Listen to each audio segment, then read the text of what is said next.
when the results were actually announced, by that time we had a pretty good sense that we were going to win. My mother-in-law, who grew up on the south side of Chicago, worked as a secretary, working class, had worked all her life to allow Michelle and her brother to go to some of the best schools in the country.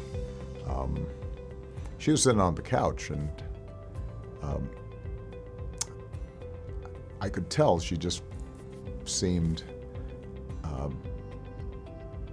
like it wasn't clear how all this had happened.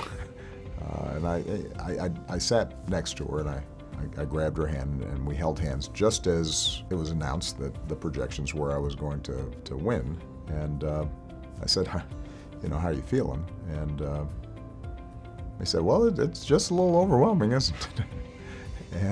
And you thought about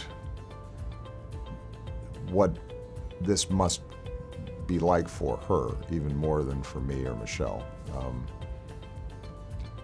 Somebody who grew up in a deeply segregated Chicago, who, despite her talents or her husband's talents or the experiences of her father and grandparents, there were always barriers, there were always limits to what they could achieve.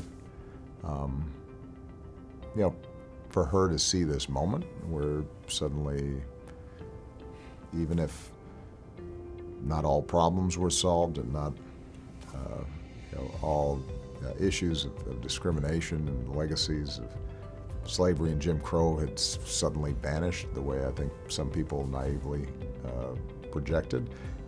What was true for her was that something she might not have ever imagined possible had happened, and her daughter was going to be the next First Lady of the United States.